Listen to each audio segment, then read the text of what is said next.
Good afternoon, good morning, good evening to all our viewers around the world. We are South Sudan Women Intellectuals Forum. We welcome you to our show. This is part of the special edition that we normally do on Sundays. And we are honored today to have with us Honorable Dr. Manasseh Lomole Waya. To begin with, before I go into our topic of discussion today, I would like to give a brief biography of Honorable Dr. Manasseh Lomolo Apollo Waya. Dr. Manasseh is a PhD holder in business administration from Bulacan State University, Republic of Philippines. And his topic of his dissertation was Foreign Aid Dependency, Implication on the Economic Development of South Sudan. He has a master's in animal production from University of Nairobi and a bachelor's degree honors from University of Juba. Dr. Manasseh Lomole has held many political positions. He was chairperson, University of Juba Council from June 2019 to date. He is currently the chairperson of the South Sudan Relief and Rehabilitation Commission. He was the deputy governor of Central Equatoria for 3 years from 2012 to 2015. And then he was deputy governor and concurrently Minister of Education and Instruction for Central Equatoria from 2010 to 2012. And prior to that, he was deputy governor and Minister of Agriculture, Forestry, Animal Resources, and Fisheries, Central Equatoria State from 2008 to 2010. And 2007 to 2008, he was the SPLM State Secretary for Central Equatoria State. Dr. Manasseh Lomole also served as State Government Advisor on Literacy Campaign and Capacity Building from 2005 to 2008. He has held multiple non-political positions and was founder and executive director of HAS, that's Humanitarian Assistance for South Sudan in Kenya, Nairobi, and Southern Sudan. He was also the co-founder and regional director of International Aid Sweden in Nairobi, Kenya. He worked as a teaching assistant with the University of Juba from 1984 to 86, and he was a range assistant from 1977 to 84 with the Ministry of Agriculture and Animal Resources for the regional government of South Sudan. Honorable Dr. Manasseh Lomole Waya, you're most welcome to our show today.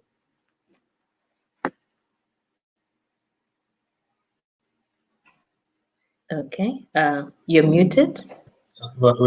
Yeah, well, thank you very much, Madam Angeth, and your able team. I am greatly honored to be part of this very important forum, the South Sudan Women Intellectuals Forum.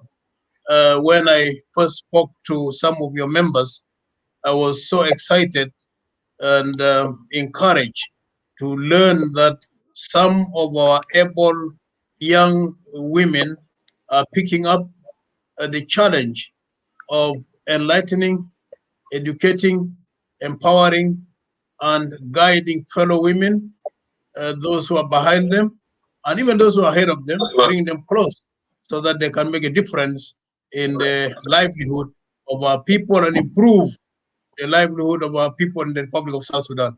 I'm very much honored, and I want to thank you for giving me this opportunity.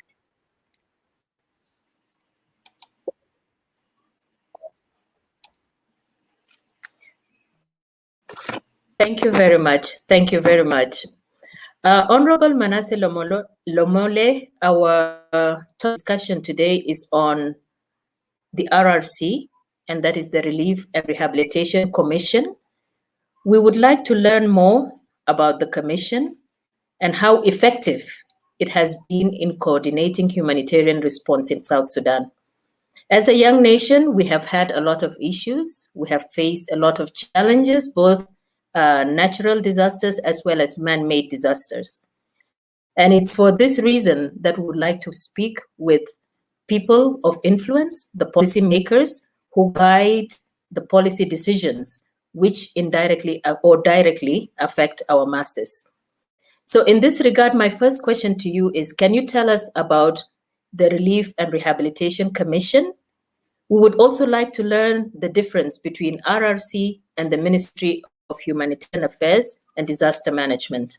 Over to you. The Relief and Rehabilitation Commission is an independent commission of the government of the Republic of South Sudan. It is founded on the basis of the law of the country, and it has got also its laws that govern its operations. We have the Relief and Rehabilitation Commission Act 2016, and we have the NGO Act 2016.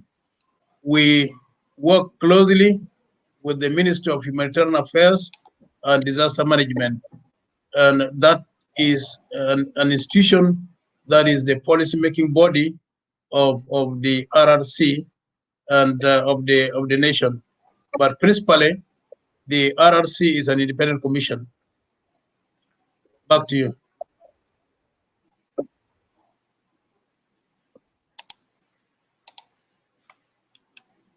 Thank you. As a woman, we would like to know what is the percentage of women working within the RRC Commission, and whether your commission is implementing the 35% affirmative action. Over to you. Well, thank you. Women play a very fundamental role in the political sphere of our nation. You will remember that during the struggle for freedom of our country, much of the burden was carried by women. If it was taking care of the families of our soldiers, women did it. Provision of food, women did it. Participating in providing health services was done by women. And women, therefore, are very, very important part of our system. In any case, no nation can survive without women. We are nothing without women. Some of us were raised up by women, and therefore we have a very special spot even for women. Coming to the percentage of women in the RRC, I've been trained as a statistician, and I cannot lie. I must say that we have not taken the trouble of evaluating and determining the number of the women who are working in the RRC. However, we've been able to find out the NGOs that are led by women. Of 414 NGOs, 39 are actually run by women. That gives us about 9.4% of those who are serving in the NGO sector. If alone those that are working with the RRC. In my office alone, of all the 5 strong director generals, one of them is a lady, Madam Mary Abiong, a very strong personality, and we're encouraging her to help us to get more and more women to join the RRC. Secondly, we have not had a chance of recruiting new staff to the RRC. During my time in office, I'm determined and committed to take the relevant action to ensure affirmative action to ensure that women are actually recruited at all levels of the RRC.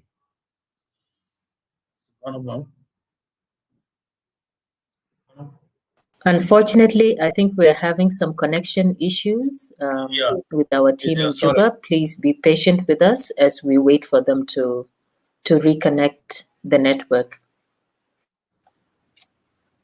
Yes, we are back, I think, on the line. So I cannot give you an Yes, we're back accurate online. figure for now.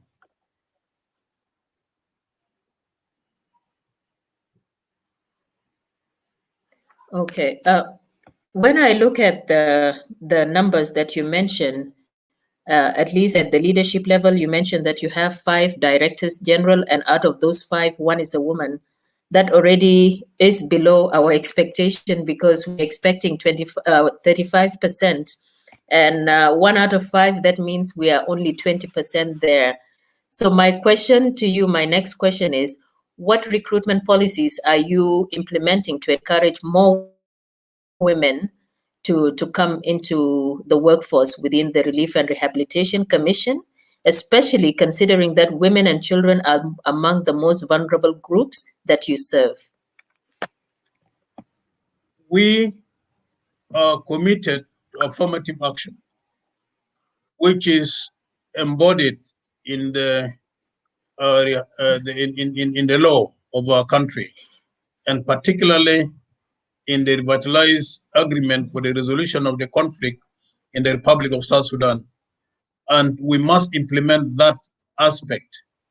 Over the years, I've been concerned about education of girls, confident that we cannot run this country efficiently and effectively without participation of women, and particularly our girl child must be developed. And therefore, as we enter into the phase of recruitment of staff in the RRC in the next few months, we will make sure that we allocate at least the 35% of the places in the RRC to be handled by our women.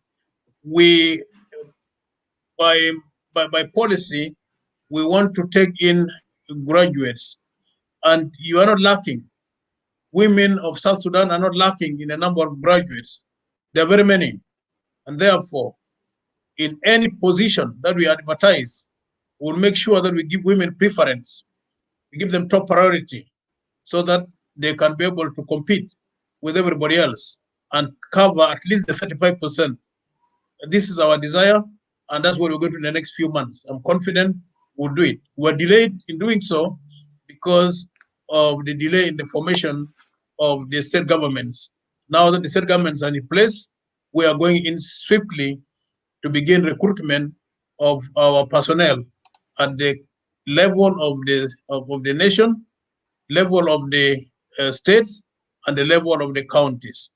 I want to assure you that you will be well represented in the next few months in the RRC because you have the zeal, you have the commitment, you have the ability, and you have the desire to serve humanity. And therefore, if we have to be effective and efficient, we must make sure that a number of our staff must be women. Back to you. Thank you very much, Honorable Manasseh. Um, you raised a very important point when you mentioned the issue of state governments.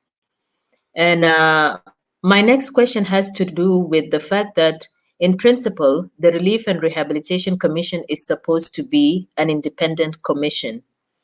However, we have a lot of concerns in relation to how your mandate is being implemented, especially away from the center in Juba.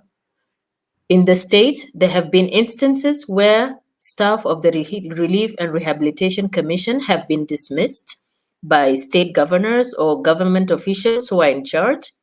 We also have a lot of cases of interference by security personnel in the affairs of the Relief and Rehabilitation Commission. And this creates fear in the heart of citizens who would like to make a difference in the community. So, my question to you here is, how do you handle this kind of conflict where your mandate is being encroached on by different organs, be it government organs at the state level or security organs at the national level? Well, Since our appointment with my colleague, Honorable Santino Ball, to the RRC on the 27th of January 2018, we realized that there were a number of challenges. And so what we did was to get back to the presidential order that he gave in 2017, just a few months before we came to office, directing free, unimpeded, and unhindered movement of humanitarian cargo and personnel. At that point in time, we embarked on enlightenment of all our leaders at the state level and the county level on the role of the RRC. And at that time, we had the 32 states. And I'm glad to report to you that we never had any issues with anybody at the level of the states and the level of the counties. Whenever issues came up, we stepped in. I would personally call the governor of this particular state and point out the challenges that are facing our partners, and they will correct it immediately. No single governor disappointed us. However, recently, we've had cases of some governors dismissing directors of RRC in the states and appointing people of their choice. That is not right. So far, RRC directors at the level of the states are civil servants appointed by the Minister of Public Service. The current chairperson and deputy chairpersons are appointees of the president. And so to remove any civil servant without following the correct procedures is actually incorrect, is wrong. We have seen that happen, and we are going to find out exactly how these people have been removed and why they have been removed. Unless this has been done in line with the new regulations of the revitalized agreement for the resolution of the conflict in our country, what has been done by some governors is not right. And therefore, we are going to sort it out, possibly amicably, without breaking bones. Go ahead. Thank you. Thank you very much.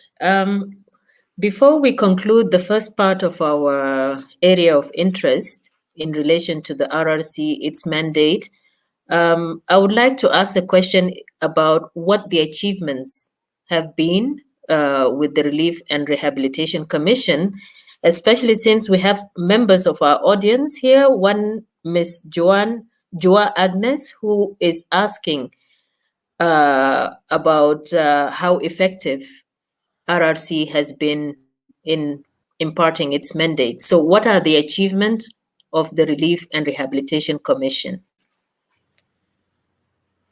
I will try my best to pick what I consider the most important achievements of the RRC.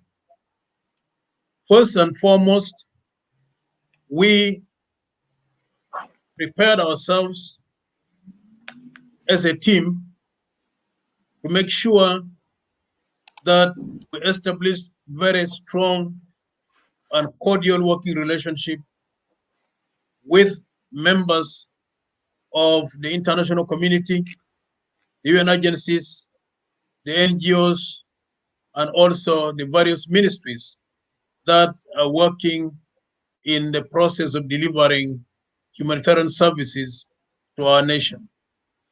And so this can be considered as a major achievement because we have been able, through setting up very strong relationship and working closely with our partners, we've been able to achieve great things. For example, the UNHCR, after many years, has come up to trust the RRC and gave funding, cash, as well as providing transport vehicles to be used by the institution at the level of the headquarters and also at the level of the states. That is a result of building very strong relationship between us and the members of the international community. We have been participating effectively with UNHCR in monitoring movement, a spontaneous movement actually, of our people returning from Sudan, Ethiopia, Kenya, Uganda, DRC, Central African Republic, as well as from Sudan, of course. The return is being monitored closely, and we're working closely with the UNHCR, and that is one important achievement, which is a result of trust. We've also managed to establish very strong working relationship with World Food Program. You know, World Food Program is a very important UN agency at the moment in our situation, where people have been subjected to a number of hazards, the floods. Sometimes in some places we have had droughts actually, and we had been attacked by desert locusts. And so we need to meet the needs of our people. And World Food Program has been a very important partner to us. When we identify areas of challenges, we report to them immediately, and they provide us the required food items. We've also been able to set up good working relationship with some of the embassies, and in fact some of the nations that are friendly to our country. You might have been told that we've been receiving a lot of rice from the government of the People's Republic of China. The Indian government has also given us food to support our people. They've given us medicine. We have received similar supplies from Egypt, from Turkey, and from South Africa. That is a result of good working relationship, and therefore we've been able to achieve a number of things, a number of targets that we set aside for ourselves. Not only that, RRC has been participating in trying to resolve conflict. There are situations where the local community, particularly the youth, become agitated and angry because they've not been given positions of employment in the NGOs. And so when such issues arise, we step in and we try to harmonize the working relations between the non-governmental organizations operating in particular areas and the local communities in those areas.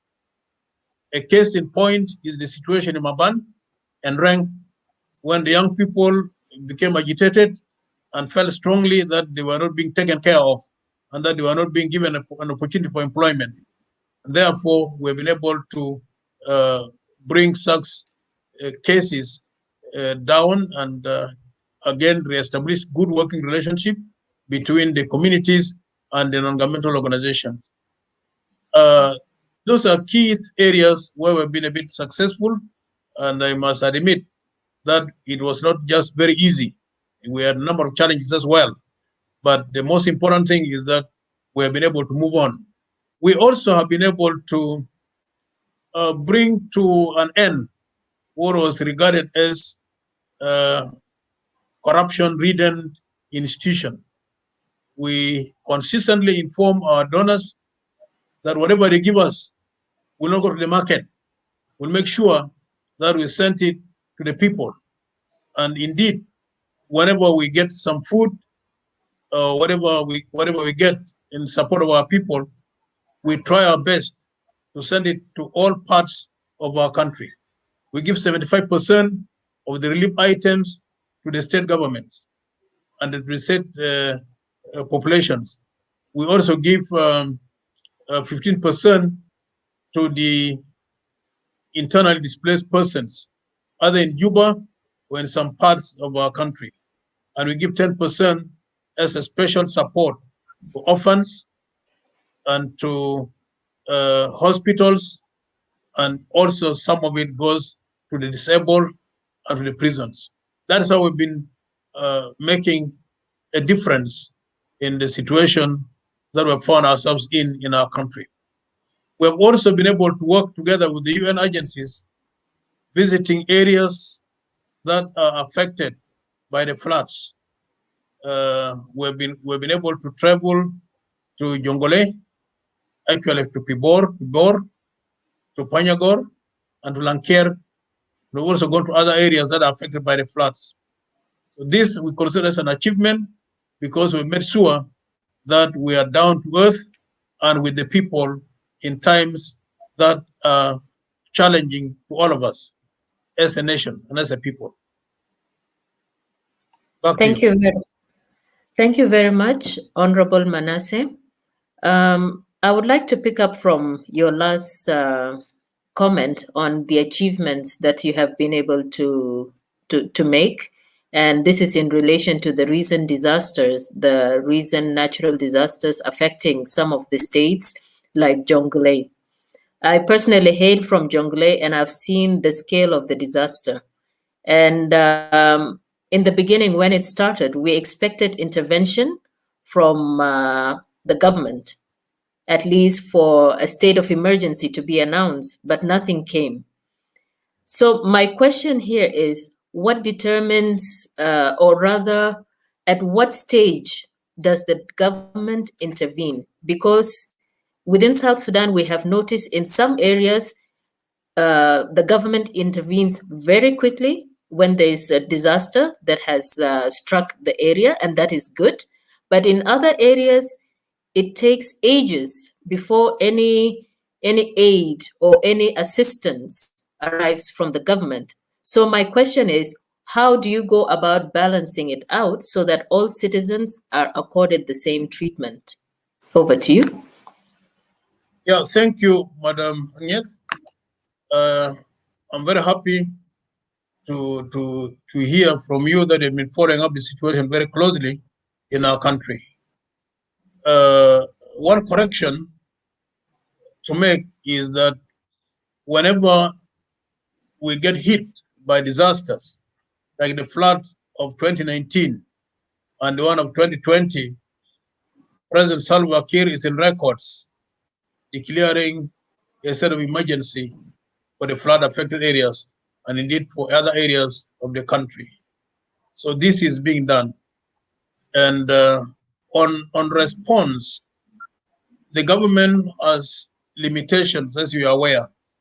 However, uh, we were able to get support from the government to move relief items to all parts of the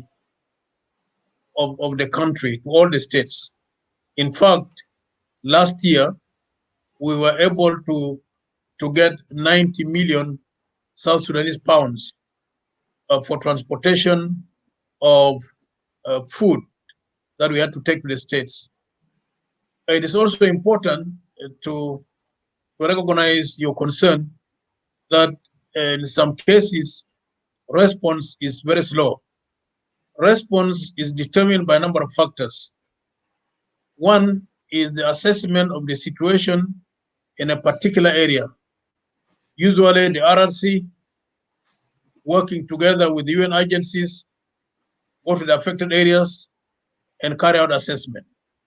Sometimes going to those areas is constrained by two key factors. One is insecurity.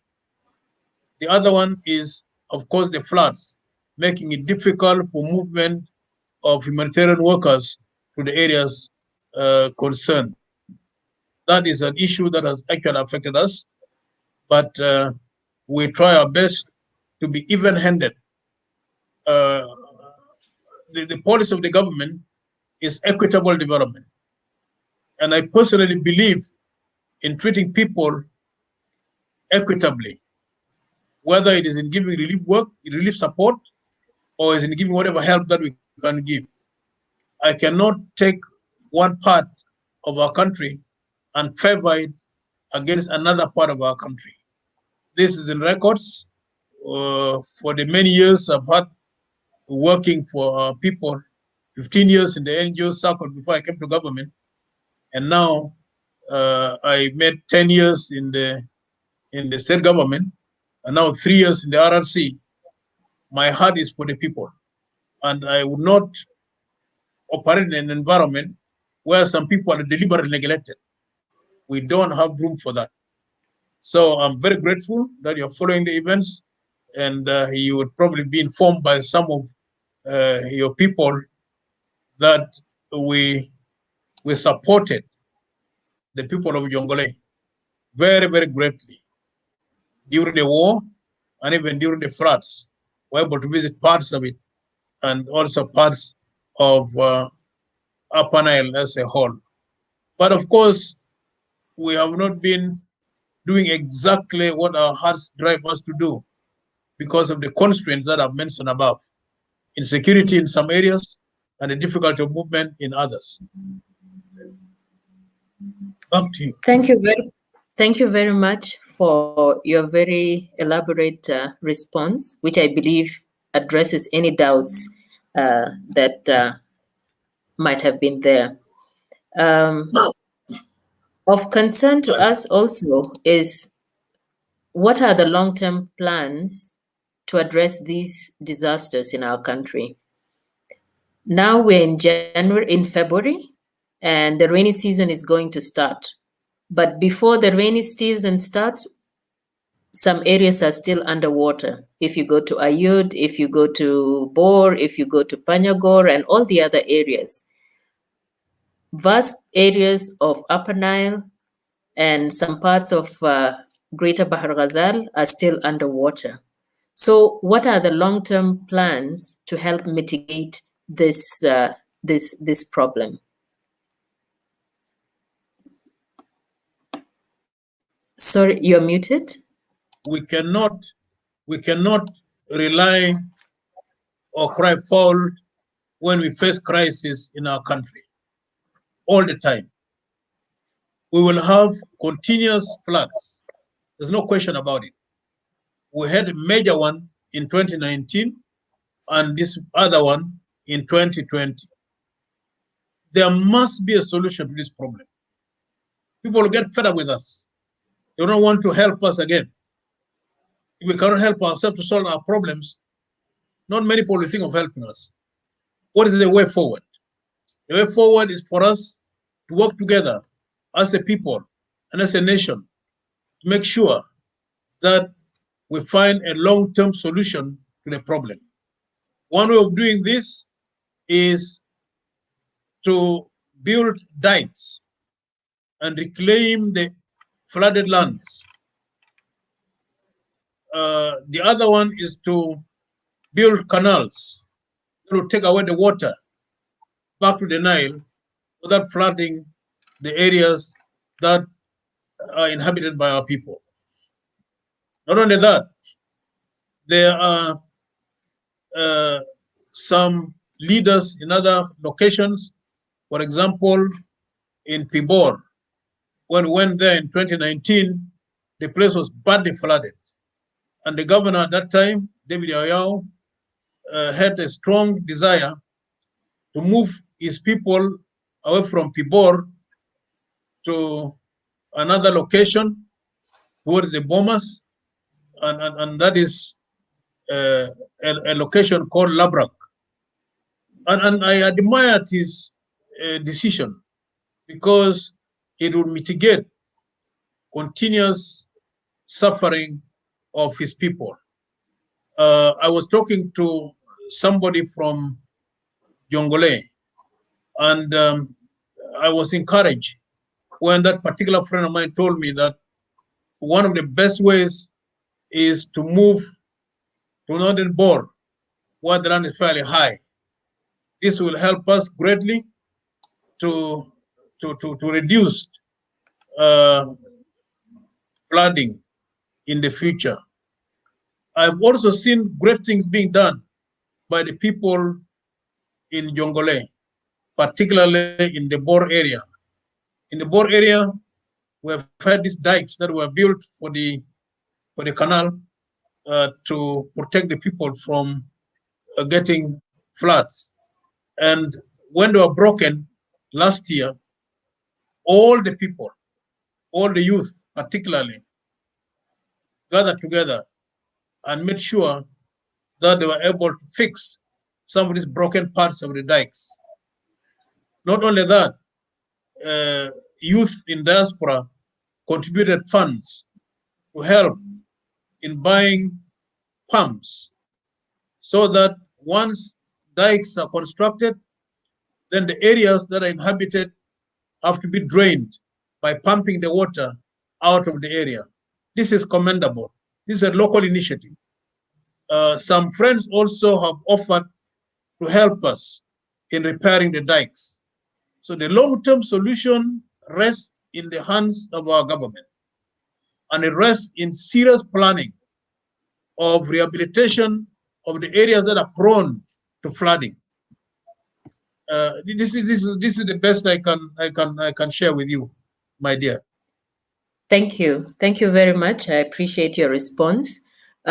We have had problems of IDPs for a very, very long time in South Sudan. Today we have issues in central of Equatoria, and also we still have IDPs in the protection of civilian sites around Juba, Malakal, and other areas. So what is the long-term plan to help resolve this issue of IDPs? Considering that the vast majority of internally displaced people are women and children, we would like to know your plan. Thank you. That is again another difficult question. The roots of displacement are found in conflict. The best way to bring this menace to an end is to end communal violence and political violence. The best way to end this is to make sure that people are protected and they return to their land so that they can be able to settle down to make a living out of their land. The best way to deal with this problem is to make sure that conflicts are resolved amicably and that this culture of violence is brought to an end. Then and only then can we end the question of IDPs. That is on the human side of things. On the natural calamities like the floods, droughts, and other things that affect people, we have to work together to find a long-term solution, just as I've explained before. Our desire in the RRC is to make sure that people are given services and that the political solutions to problems is handled by those who are responsible for it. But we'll only try our best to give them support where we can. And indeed, normally, when we have crises, we try to target the most vulnerable, women, children, and the elderly, so that at least they can survive to another day and for another day. That's the situation that we are in. But in brief, we must find a permanent, durable solution to the crisis of our country in all parts of our country and every inch of our country, that there will be total peace for all. We are actually stepping in the midst of plenty. We have enough for all of us, or even more, if we are given the environment that we require to move on as a people and as a nation. Thank you, Anik. Thank you very much. It's true that South Sudan is blessed. It's the land of plenty. And we have seen a lot of people from our neighboring countries who would prefer to come to South Sudan rather than go to Europe or other areas in the Middle East. However, we have continued to rely on foreign aid. This has started right from the time of the war, where we relied almost 100% on the UN and other agencies to feed our people. Sadly, today this continues to be the case. We have had agencies like the WFP, UNDP, USAID, and others literally take over the role that RRC is supposed to take. So my question is, this dependency on foreign aid and assistance, when is it going to end? And has the mismanagement of foreign aid to some extent led to the reduction of aid or support to South Sudan? What is your take on this? Very important question. As a matter of fact, our land is equivalent to the promised land that flows with milk and honey. But we have not stabilized to keep the milk in the gourd and to keep the honey safe in the pots. We spill it down. That's why we are now suffering from dependency syndromes. We can only bring this to an end, as I said before, when we have absolute peace in our country. But ironically, hope you're there? Are you there? Yeah. Yes, I'm around. Okay. Yes. Ironically, as you put it correctly, our brethren from the neighborhood find South Sudan the land of opportunity, the land where you can make a living, the land where you can make a big difference for yourself as an individual and for your country. Uganda sends its produce to South Sudan. Kenya does the same. DRC doesn't. Central African Republic doesn't, because these ones are affected by conflict. Sudan, in fact, used to do that. But because of their own problems, that has not been as smooth as we wanted. We can survive on our own when we put our foot down and ensure that we have peace. But peace alone is not enough. We must borrow a leaf from some of our neighbors who empower their people, give them resources, give them the ability to make a difference by encouraging entrepreneurship, particularly for women. If you go to the market today in Juba, in Konyo Konyo, Rujal Mafi, and other areas, in Munuki here, you find that most of the women working in the market are from Uganda. How is it that they get resources and come and work in South Sudan? It is because they get support from their own people. Unless we turn to the idea of supporting one another and raising ourselves up, we'll not be able to get out of dependency syndrome. Unless we get back the land and begin to produce food enough for ourselves, it will be difficult for us to end dependency on the international community. Yes, naturally, South Sudanese are proud people, all of them. They are proud people. They don't want to be spoon-fed. They want to eat from their toil, sweat, and tears.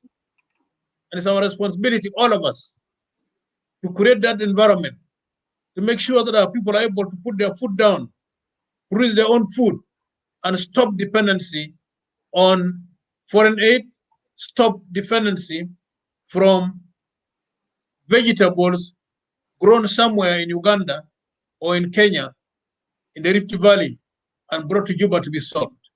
This is very embarrassing. It's not very good.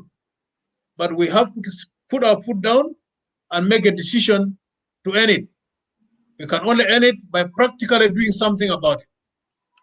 Those in the diaspora, my appeal to you all would be that you come home. You come home and make a difference in your own home. Bring that knowledge home so that we can end dependency syndrome and we can end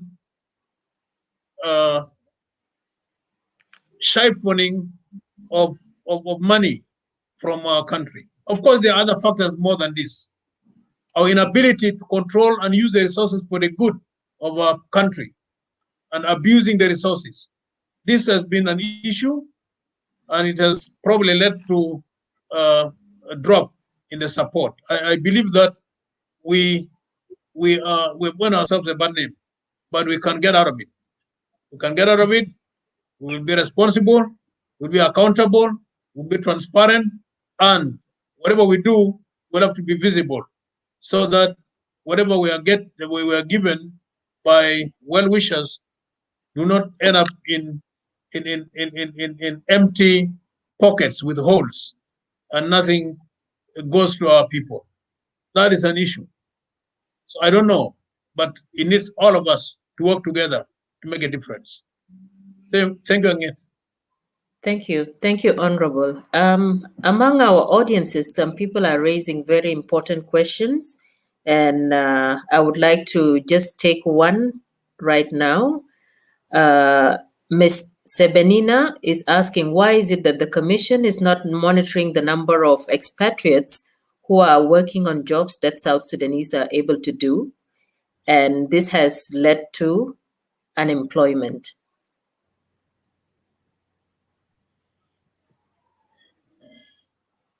That's Would a you very like? important question. Okay. I appreciate it so much. Unemployment has many aspects. We will not have unemployment, as it were, if we had other sources of employment other than the NGO industry. If we had factories, we don't have unemployment. All the same, it's also important to say that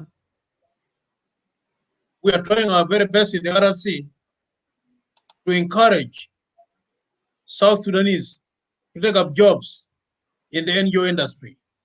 By law, 80% of the positions in the NGOs are supposed to go to South Sudanese.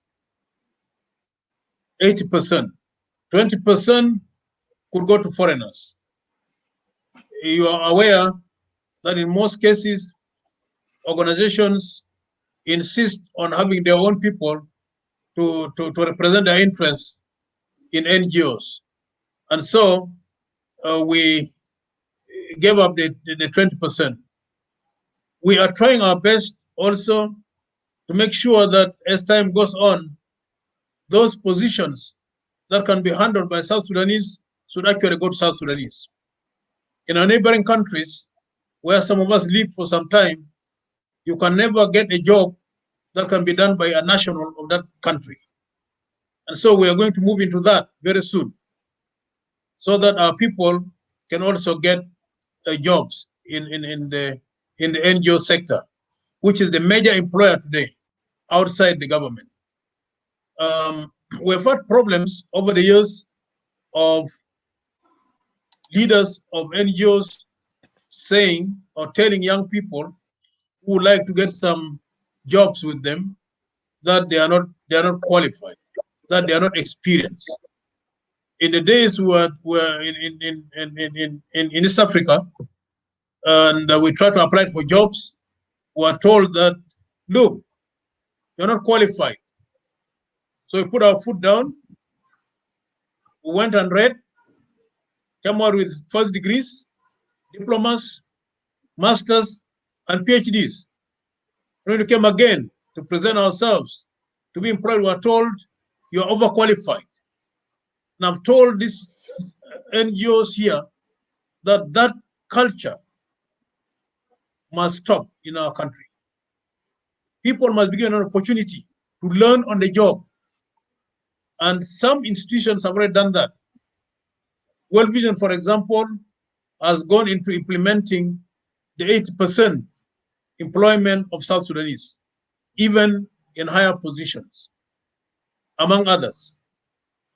World Food Program is also taking in a number of South Sudanese to be employed at different levels. South Sudan NGO Forum is encouraging attachment of South Sudanese graduates so that they can prepare themselves to serve in the country. Something is happening. all is not lost. Back to you, Angeth. Thank you. Another area I would like to venture into is the relationship between RRC and NGOs in South Sudan. Honorable Dr. Lomole, what is the linkage between RRC, the Parliament, and the NGOs Forum? And how often do you address the concerns of the NGOs in South Sudan? Well,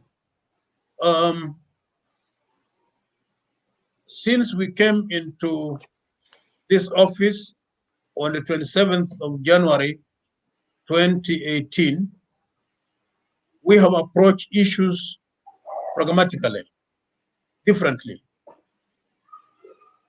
We have a monthly meeting with the partners, the UN agencies, and the NGOs to discuss challenges, issues, problems, and try to find common solutions to such challenges. And has worked very well. We meet every week, every first week of every month. I think today is Wednesday. Every Wednesday of the first week of a month is when we meet in uh, in the RRC. In fact, we meet in the RRC or in the office of the Minister of Humanitarian Affairs and Disaster Management. And in that meeting, we discuss a number of issues and resolve them. That is a move that we made, which has made a lot of difference. Sorry. We have also worked closely with South Sudan NGO Forum. The South Sudan NGO Forum has brought on board a number of national NGOs and helped them to participate effectively in service delivery. They also try to help the national NGOs to secure funding. And we work closely with the NGOs Forum. We meet with the leader of the NGOs Forum, Dr. Pius, almost on a weekly basis. And we discuss fundamental issues that affect all the organizations. The other thing that we do together is at least once a year, we make sure that we call all the leaders of the institutions serving in our country, the NGOs that are working in our country, and discuss challenges that affect them and find solutions to these challenges.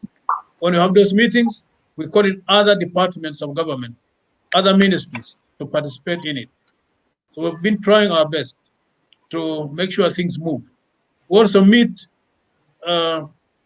with leaders of NGOs as issues arise, almost on a daily basis, and resolve matters that may arise almost immediately.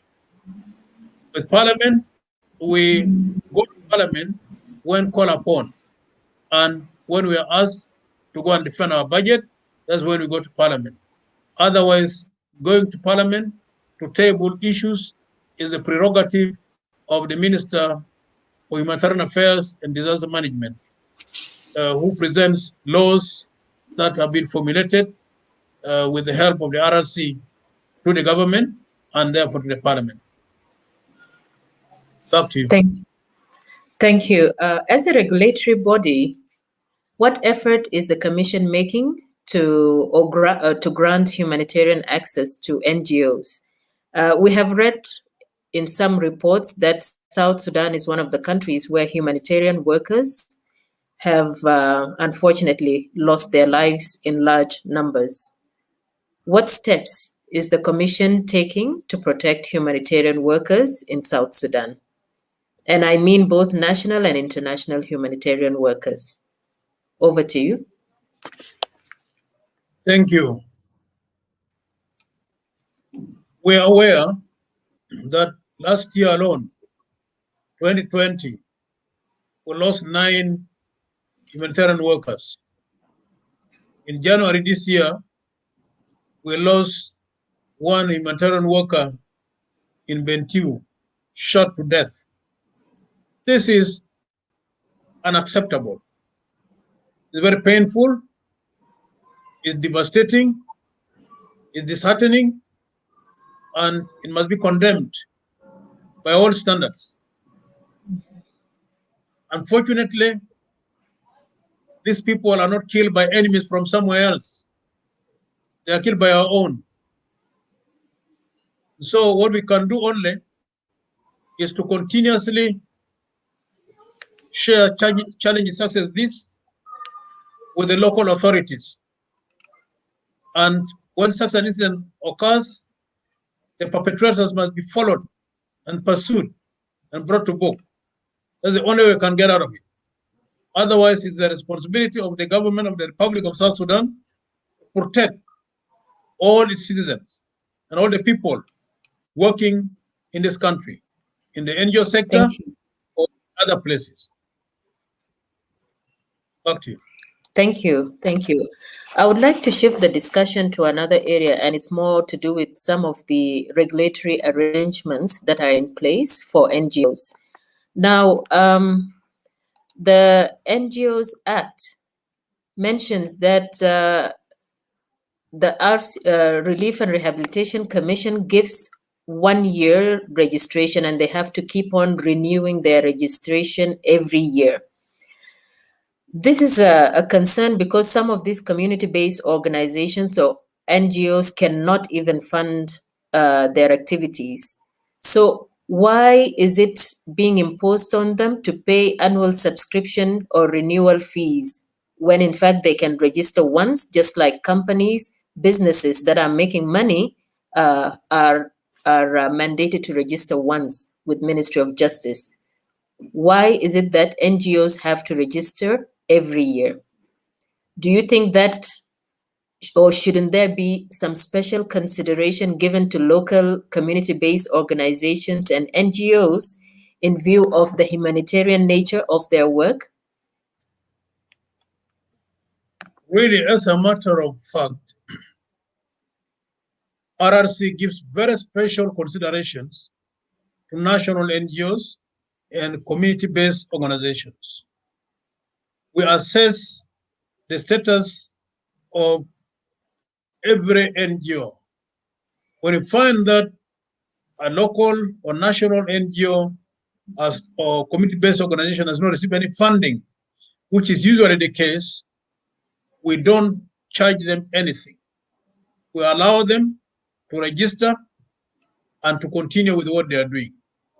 It is important that we have to do this on an annual basis so that we can be able to follow up and make sure that the performance of every NGO is followed closely. Of course, this does not mean that they will have to do a lot of work because sometimes they don't do anything. I've been in the NGOs industry, by the way, for 15 years before I joined government. And I know the pain that national NGOs go through. Hardly they get funding. In most cases, they don't get funding. And if they get funding, then the conditions put on them are worse than the conditions put on other institutions, other NGOs that are international. So we are aware of that and want to make sure that local, national NGOs, faith-based organizations, and community-based organizations are given special consideration. But they have to do it on annual basis so that we can be able to follow closely and monitor their performance. We do not have the capacity of looking after the 1,896 organizations that have been registered as local NGOs and 138 international NGOs. We don't have the capacity. And therefore, the only way we can monitor the performance of these organizations is to make sure that we ask them to come and meet us and we go through their records and we verify their performance using our local instruments to make sure that indeed they are doing what they say they are doing for the nation. We are concerned about that.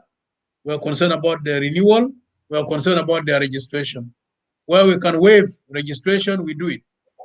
Where we can support Some of them, we do help them when resources are available. Back to you, Aneth. Thank you. It is true that we have a lot of NGOs that are doing commendable work in assisting with uplifting some of the challenges and problems that people have. But on the flip side, we also have briefcase NGOs, people who are doing it for their own personal gain. And I would just like to know, how does RRC determine whether an NGO is genuine or not? And even this is in relation to verification of international NGOs. How do you determine that these NGOs are genuinely serving the people of South Sudan?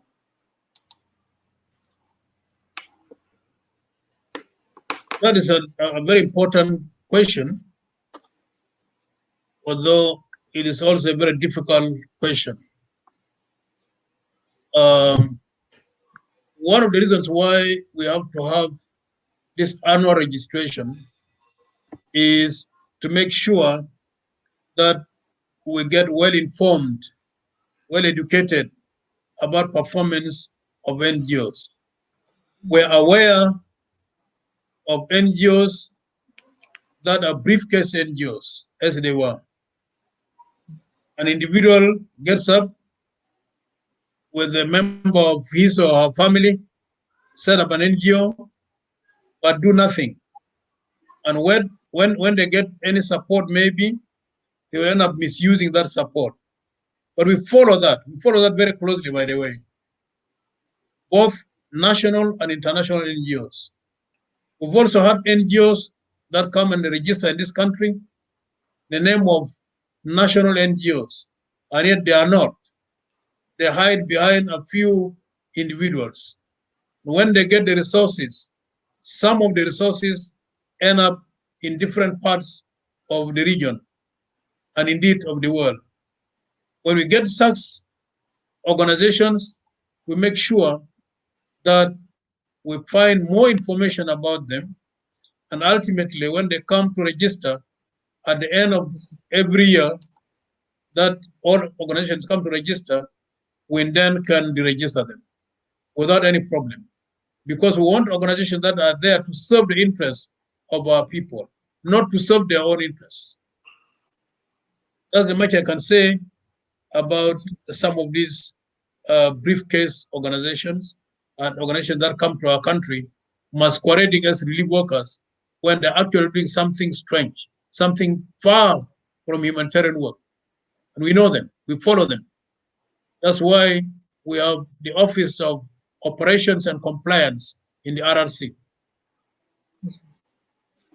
Thank you. Back to you. Thank you.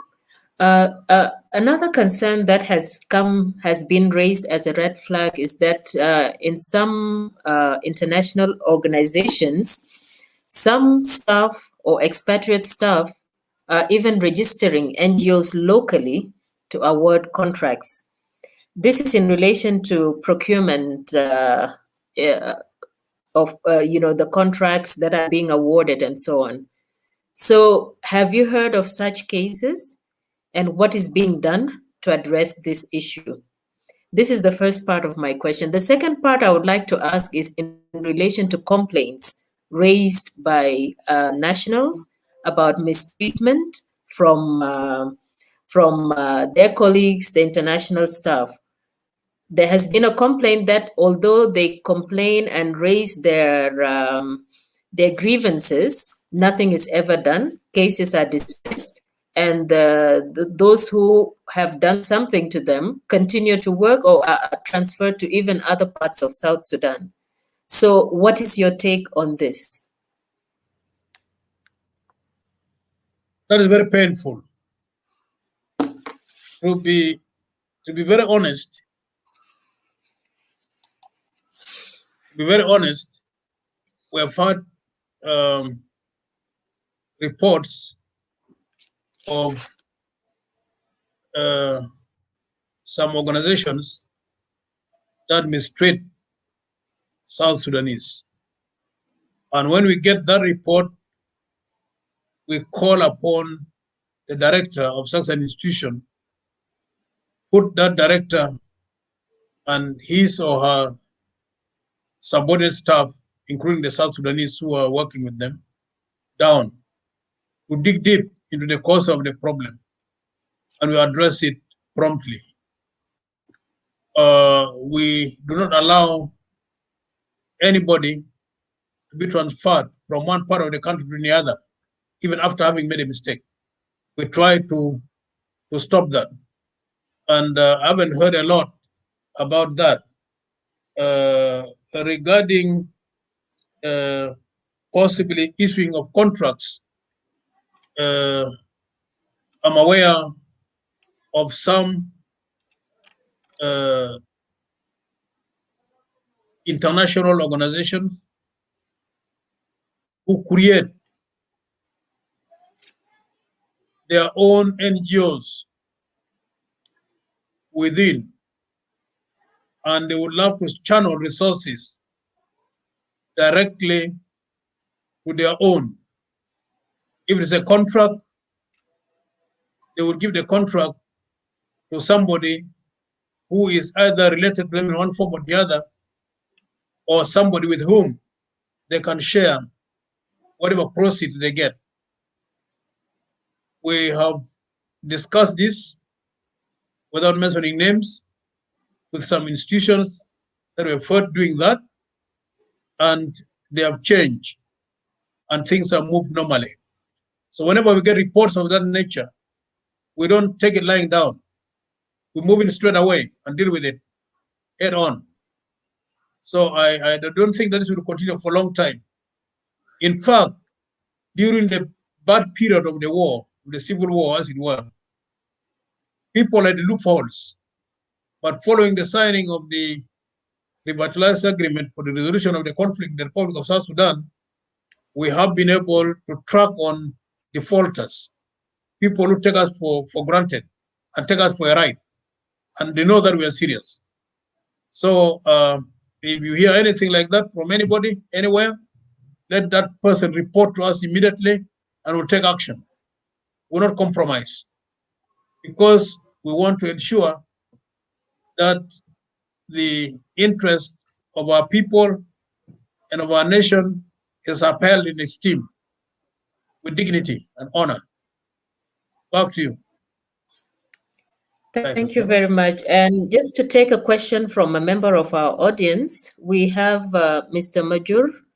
He's asking a question that many NGOs employ the HR department within some NGOs are dominated by members of certain communities.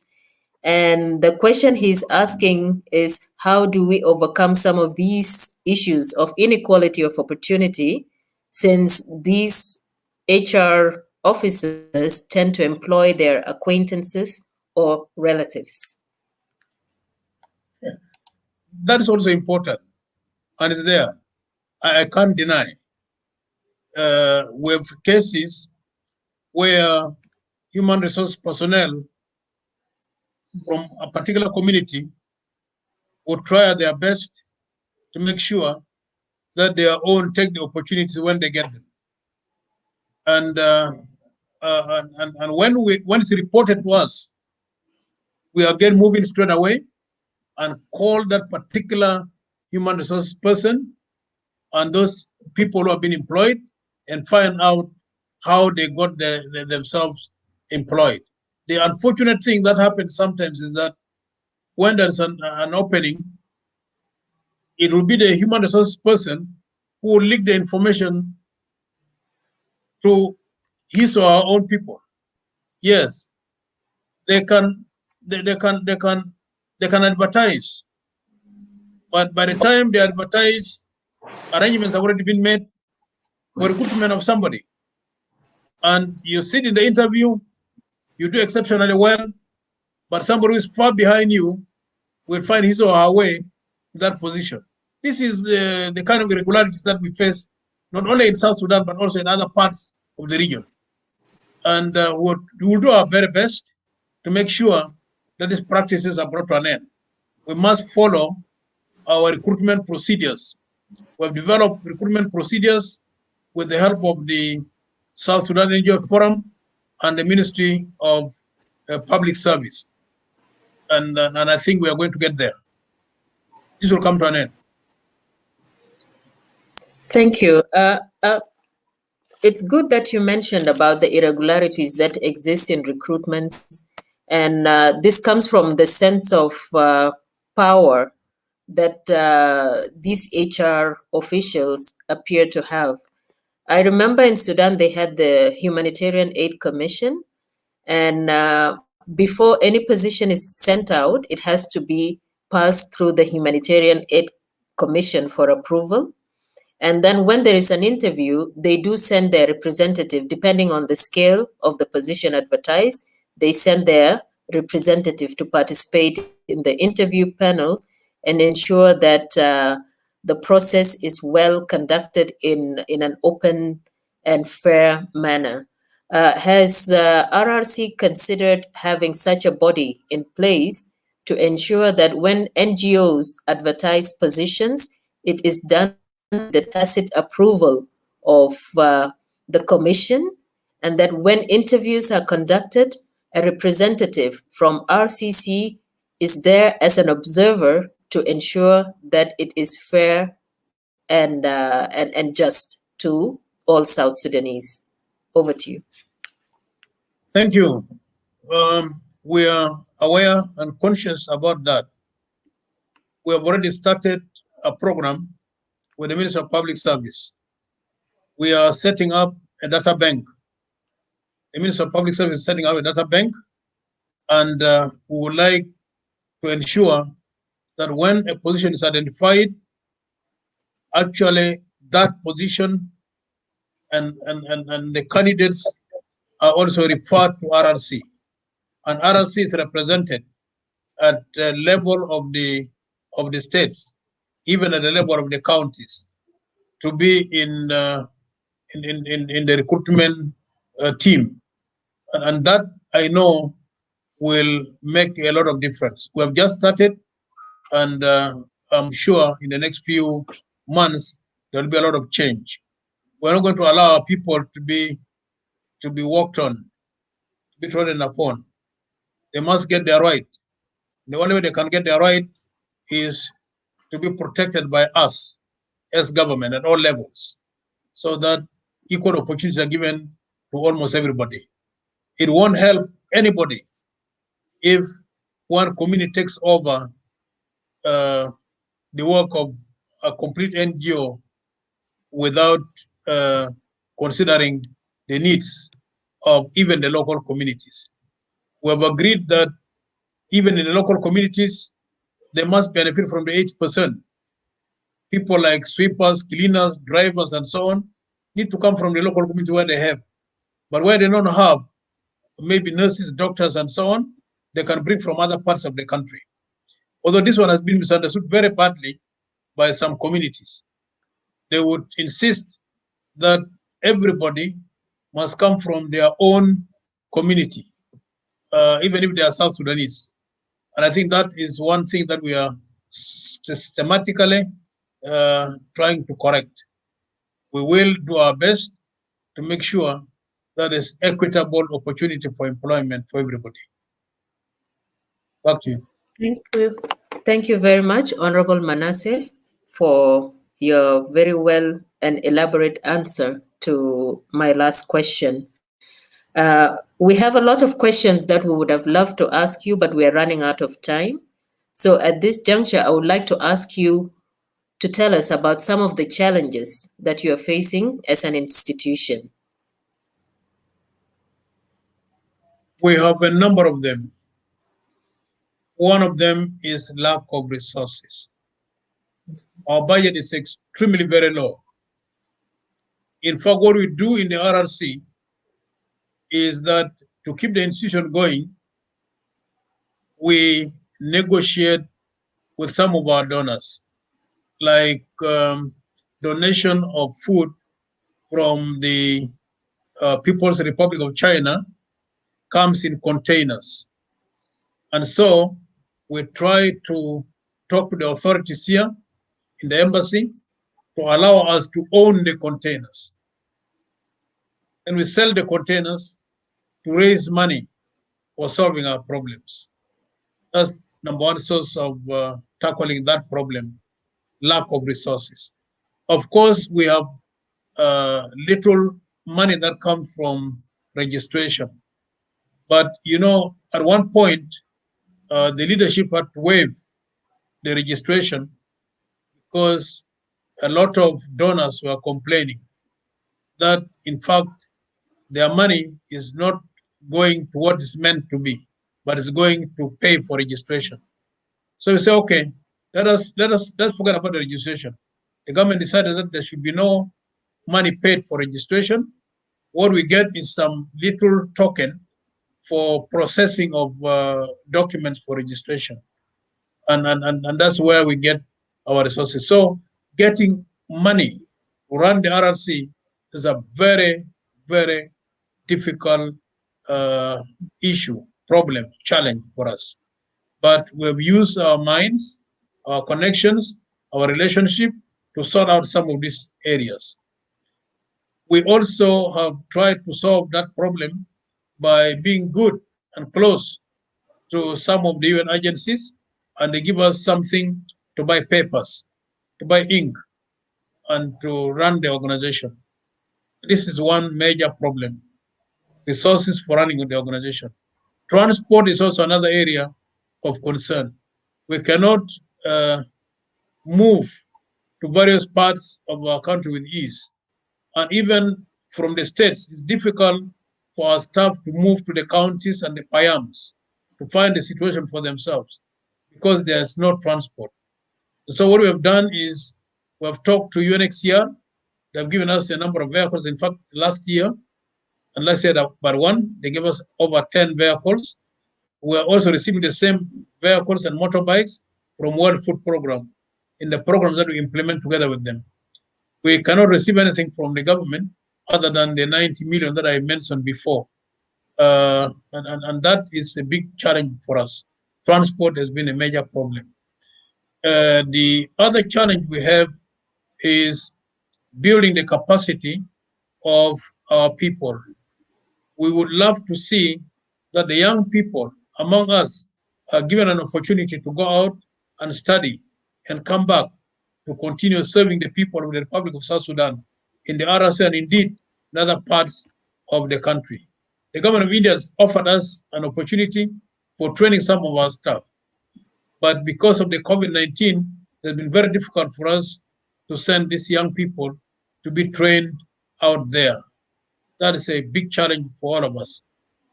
Capacity building the capacity of our young people, transport, and getting resources available in our hands.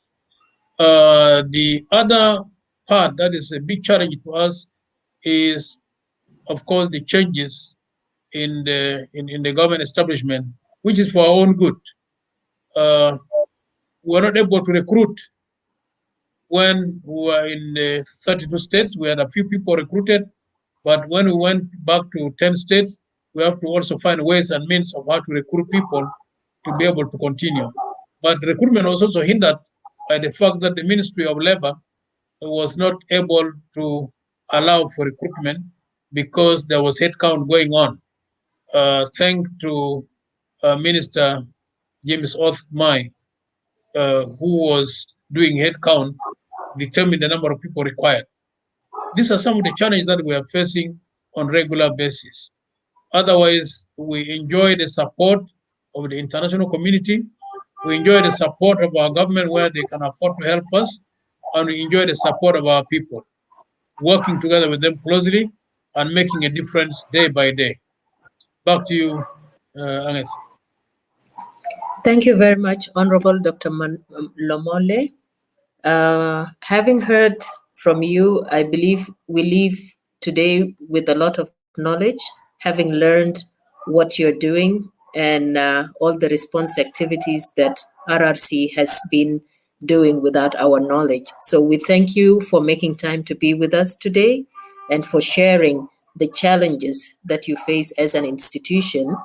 I'm also glad we had an opportunity to share our concerns with you, which I'm sure you would take into consideration and try to find a solution to address them. In conclusion, I would like to ask if you have any concluding remarks before we end our show for today. Well, I must really thank you most sincerely for picking on me. It is a very rare opportunity to be picked on.